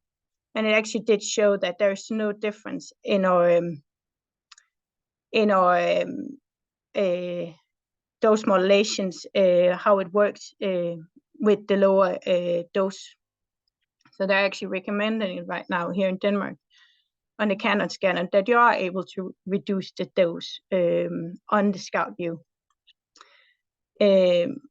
Also, the order, as we heard, the order of the SPR can be affected. It is very different how they're affected, and it's also different. We saw the tables before, but it's very different it depends on which software you have in your system, because there are some of the older softwares where it actually does matter. We know GE always used the last scout to calculate theirs, but it can be affected.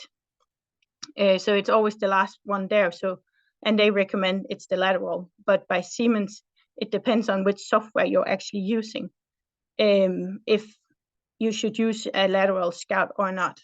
And we're actually performing a study on that in my institution at the moment, of actually students sitting doing the scans this evening to check how our software works. So what is also recommended, there are some studies that are recommending how we can do optimization, especially for pregnant patients. We can reduce the scan length, especially when we have them for pulmonary embolism. Do we have to scan the whole chest, or can we reduce it a little bit? Where do we normally see the pulmonary embolism?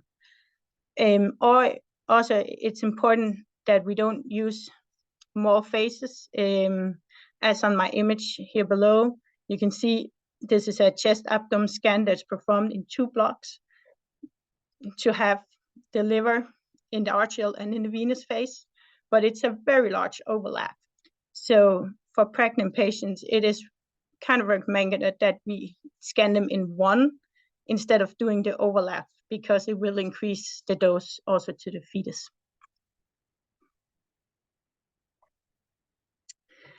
Also, when we do our IV contrast monitoring, can we do something to reduce the dose? It is recommended in this study I've posted here, the Mitchell et al., that you're able to reduce the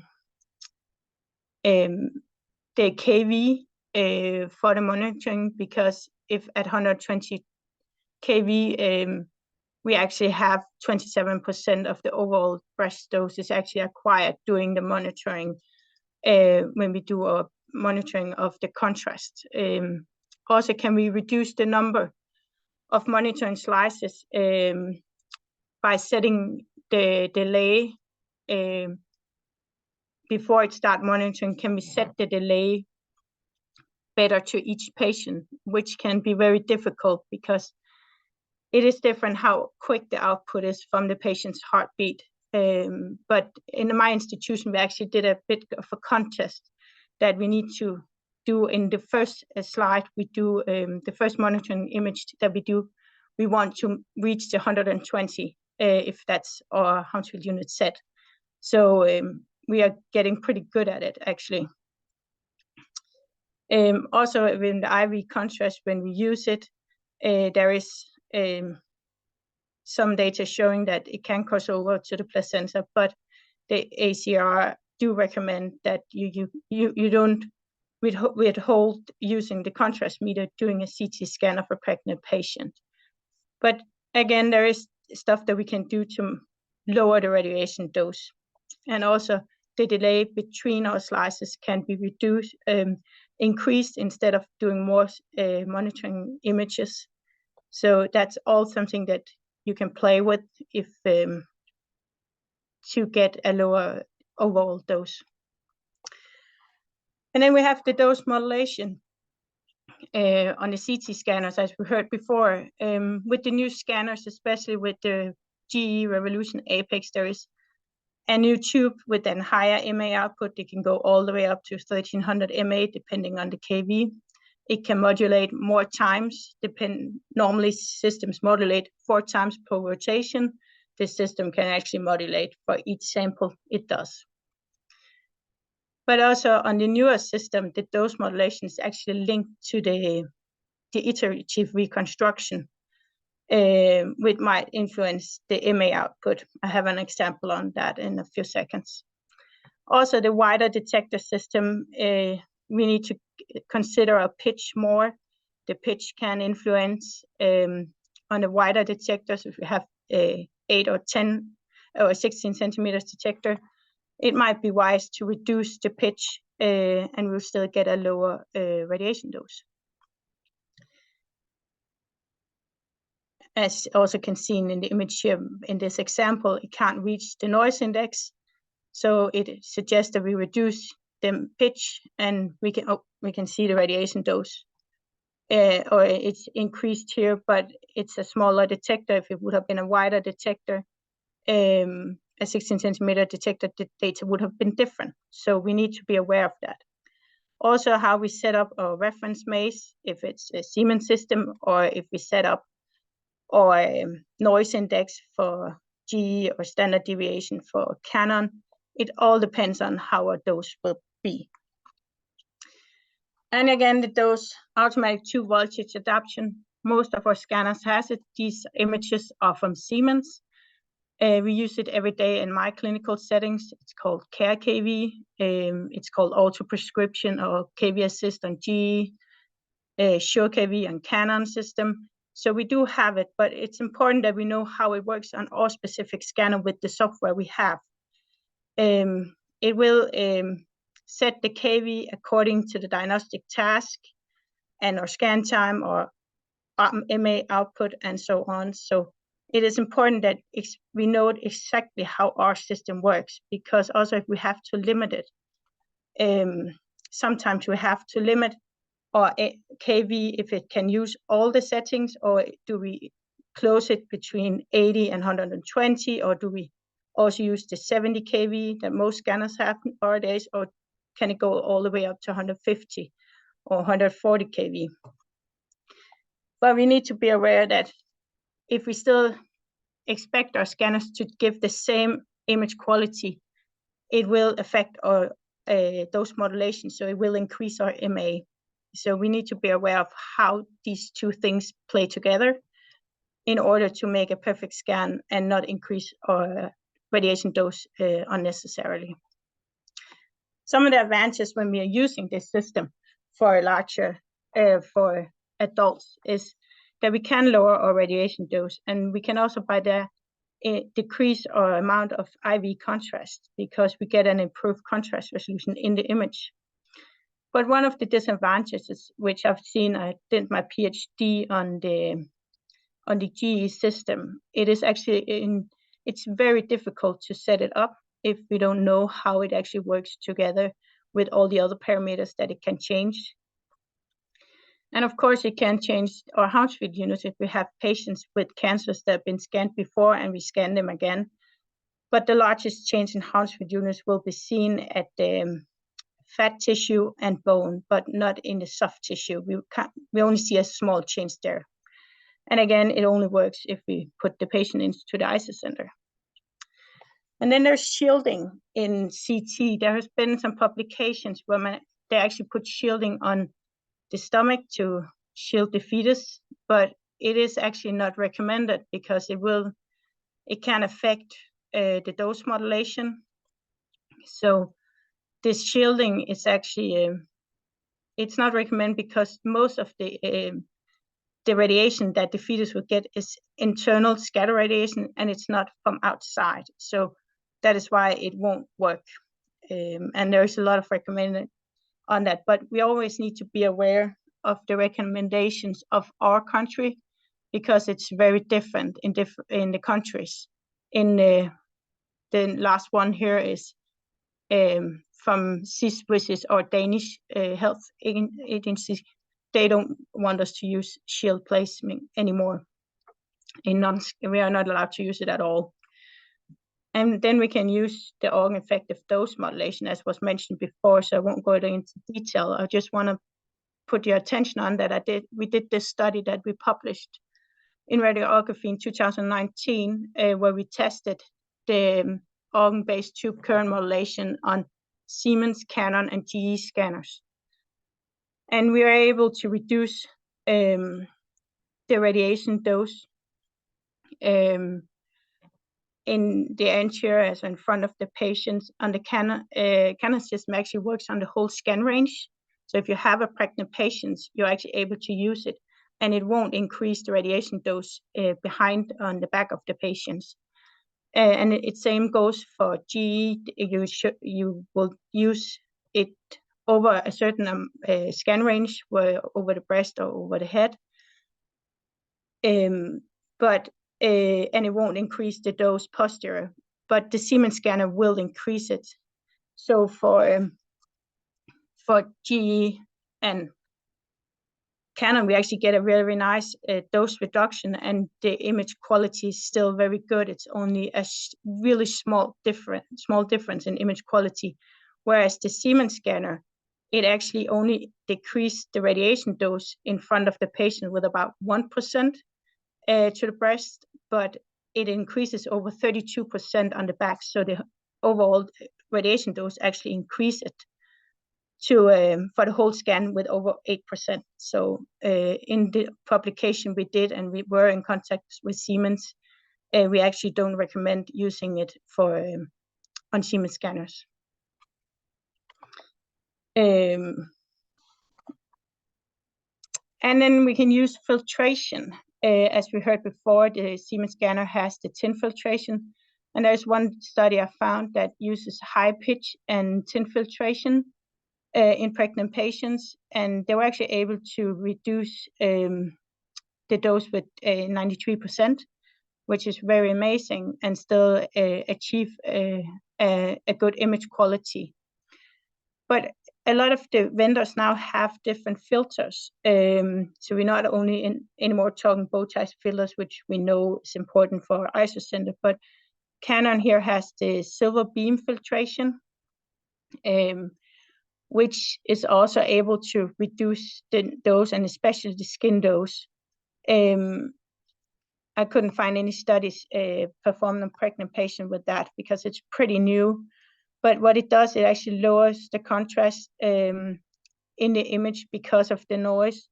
But when you combine it with that deep learning image reconstruction, it actually improves the contrast. And if you use both things together, you get very nice images, but at a very low dose. So it would be wise to consider if you have a scanner with that and you are scanning pregnant patients. And of course, we have the iterative reconstruction, which is getting better, but it still can alter our spatial resolution and our image texture. And because we are able to reduce the noise in the image, we are able to reduce the radiation dose if we use it properly. It's not all sites that reduces the radiation dose. Some have just put the iterative on and getting better images, but haven't used this as a tool to reduce the radiation dose, which I normally recommend that we try to reduce the radiation dose, but of course it's also depending on how our dose is. And as I said before, there is actually some of the newer model-based iterative reconstruction. They are improving the spatial resolution in the images compared to the previous versions, but it's now linked in some scanners. The iterative reconstruction is linked with the dose modulation. So before we scan, increase the level of iterative reconstruction, it will automatically reduce the radiation dose, especially the MA.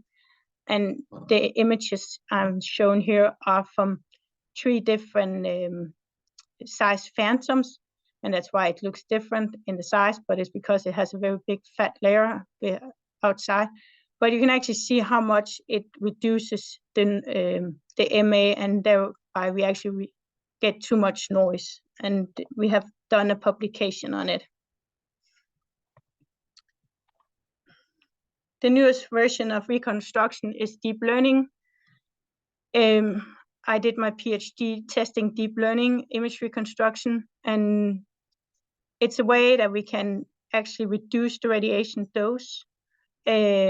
Because of the deep learning, it's not linked together at all, but because we have this new reconstruction that actually reduces the noise very, very well, we are able to reduce the radiation dose. We get a more natural image texture. They're actually going for a filter back projection. GE has an algorithm. Canon has one that go for that. It looks more like their model-based iterative reconstruction.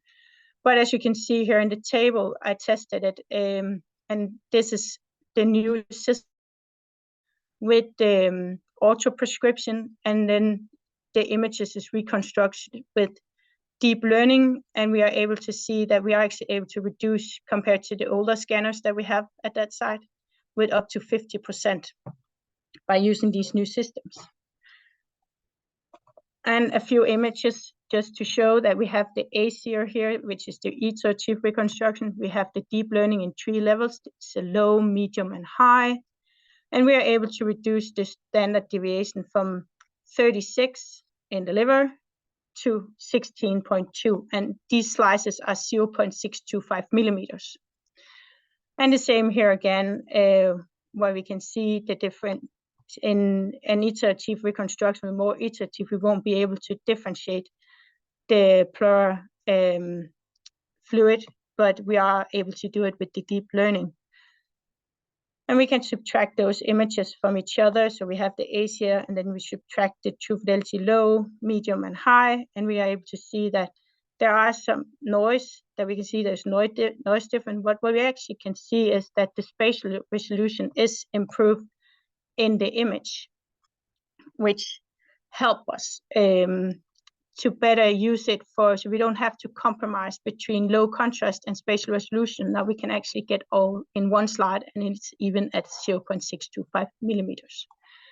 And one of my last slides is the communication, that with the pregnant patients, there are expecting mothers, and they are very scared if they have to get a CT scan because they've heard so many things. But if we want to do a proper CT scan with low dose, and we need the patient to corroborate with us. And that's why we really need to be able to explain the radiation dose, the risk, and also why we don't put shielding on as we might have done earlier on in years.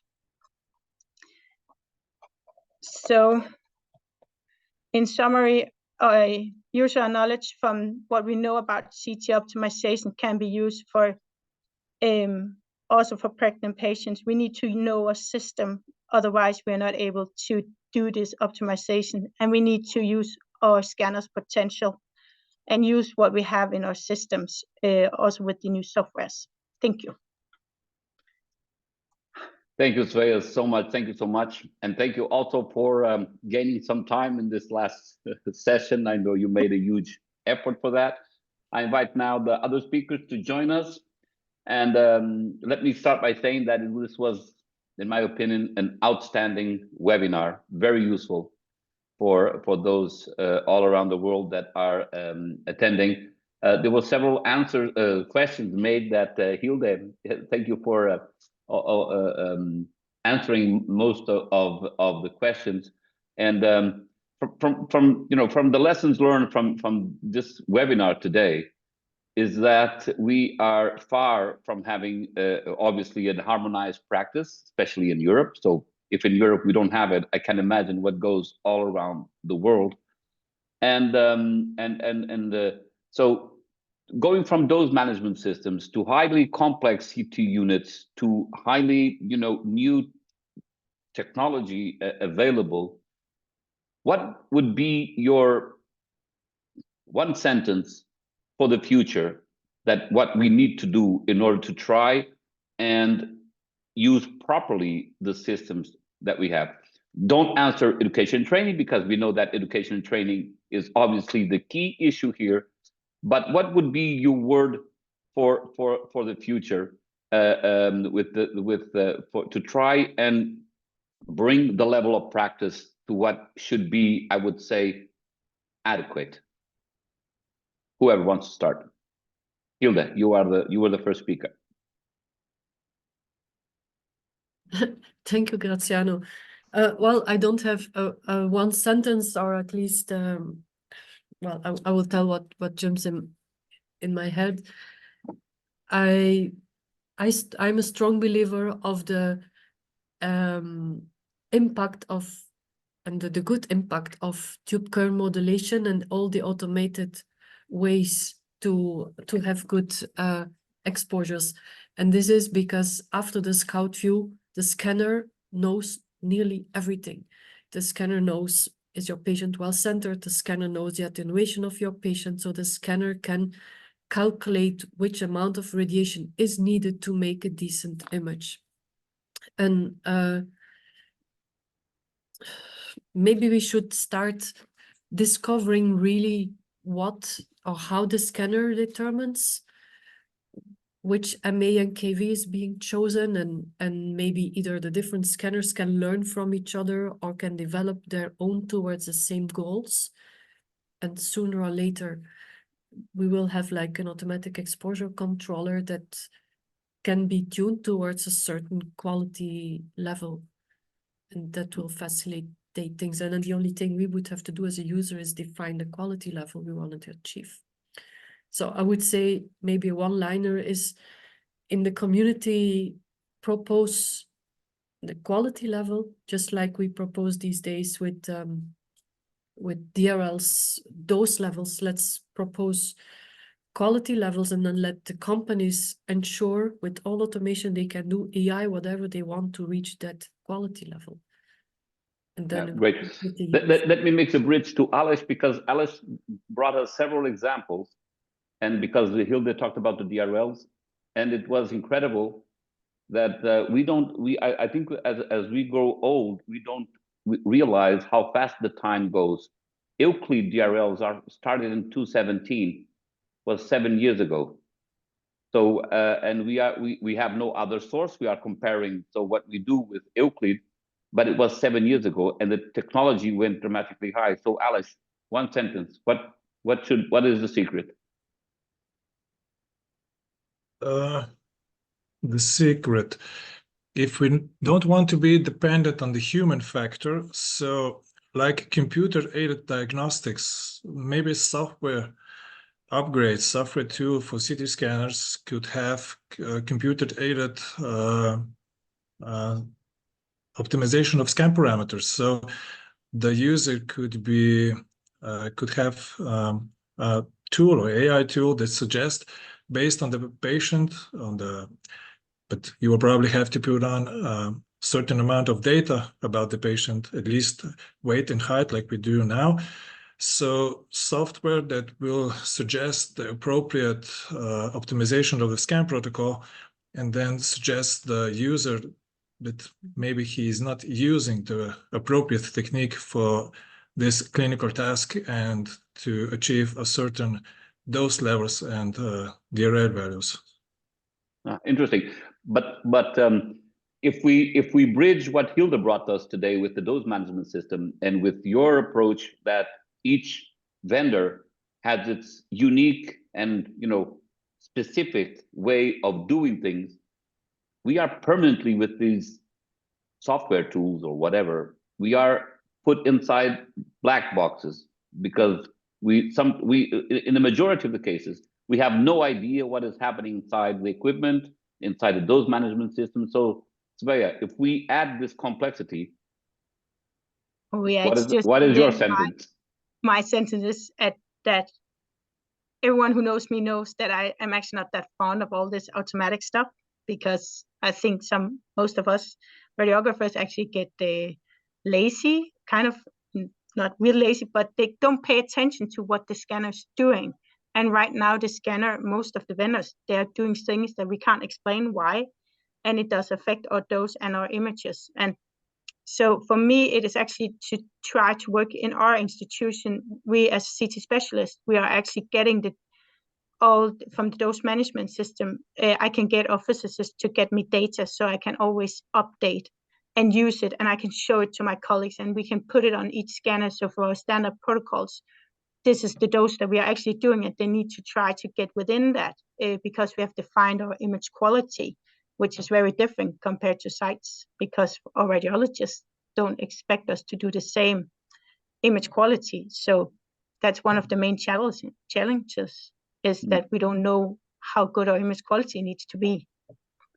We have one question from the panel that to finalize, because we are running over time. So this is the last question that has to do with, and this goes also to, we will start with Hilde, because it's one of her main jobs, and I remember that she talked about this a lot, is, are we doing the right process from when we have the procurement, we have the tender, we buy the equipment, the installation of the equipment is made, we start working with equipment, and apparently there is a lack to do what Hilde says about the acceptance test, and how to really maximize the use of the equipment, the new equipment in the clinical environment.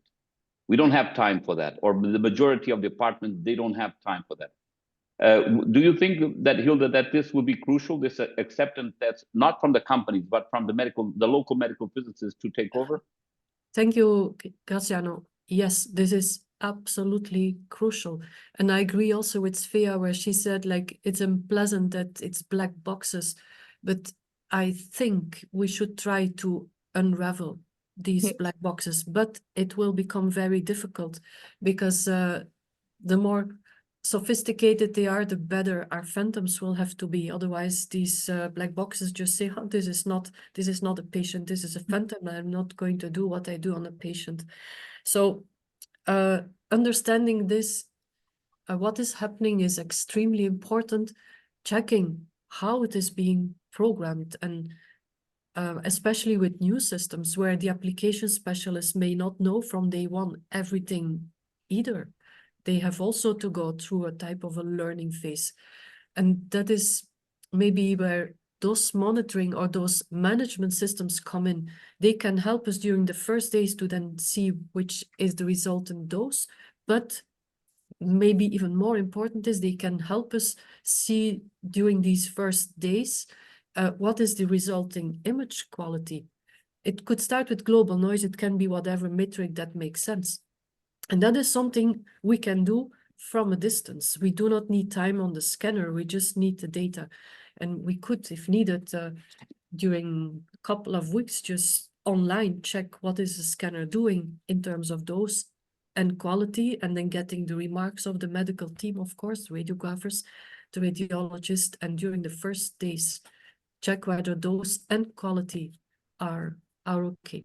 But I do think as a physicist should have time for this, should take the lead maybe in this, by doing all the stuff for which radiographers and radiologists have no time. I think the physicist has to make time, full stop, take the responsibility and just work and try to understand. We are inventing here from time to time phantoms with which we hope we can unravel a few. We are now playing out a tube current modulation phantom, and we try all combinations of tube current modulation, KV, slider, and so on. It's amazing what comes out. It's really important to understand it. Yeah, thank you. Alex, you showed a very comprehensive message for different types of scanners. To be honest, I think that is crucial information. In the Ljubljana Hospital, University Hospital, is this level of knowledge known by all the team, by all radiographers, or this is because you are very, very much interested in this topic, and it's your own, let's say, knowledge? Because that is a kind of information that probably is crucial for everybody to know, especially if you are in an environment working on Monday with one vendor, on Tuesday with another vendor, and Wednesday another one. So having different names for the same thing with different numbers is a huge complexity. How do you pass that? I must say that the level of understanding certain scanners, technical parameters, interactions with these parameters, and all the technical knowledge that is involved when you try to understand how the scanner works, what is actually happening when you do a CT scan.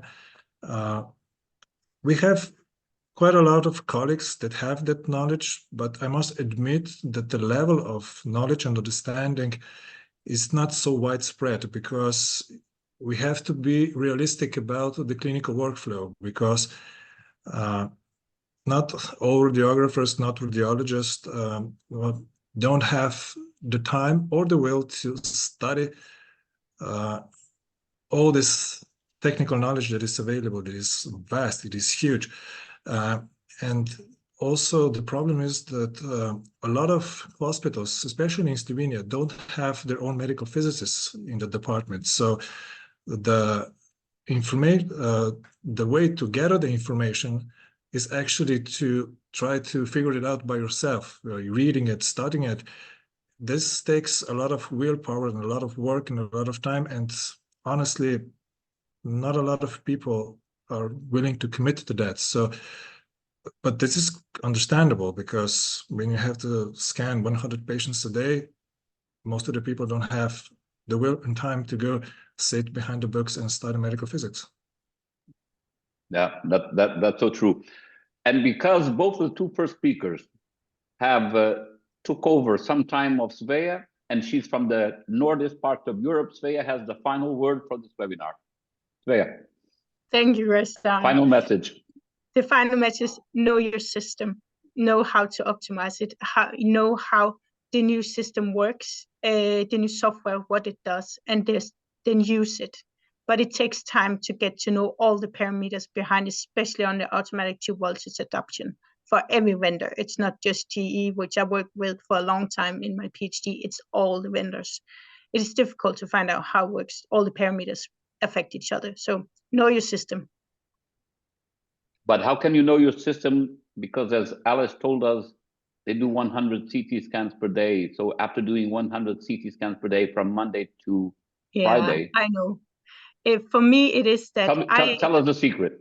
What's the secret? The secret is, for me, is that I have 3 days in the clinic, and then I have 2 full days each week to do research, and then I can teach my colleagues.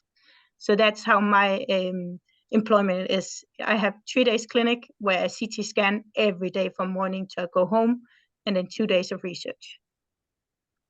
Thank you very much. So in summary, okay, and as I said, we would not say that education training is a secret. So the message is, first, we need to adapt to the new black boxes and hope they become progressively more open and understandable of what goes inside. Allocate time to understand better your systems. And as Alice said, it's difficult, but it's the only way to be able to know each one of the details. And time for research, to at least in each hospital, in each team, have a group of people, preferably should be a radiologist, a radiographer, and a medical physicist, that together perform research, at least to allow to produce knowledge, new knowledge, to give to the younger people or the younger generation, or to the people that are 100% involved in clinical. Thank you so much for this wonderful webinar.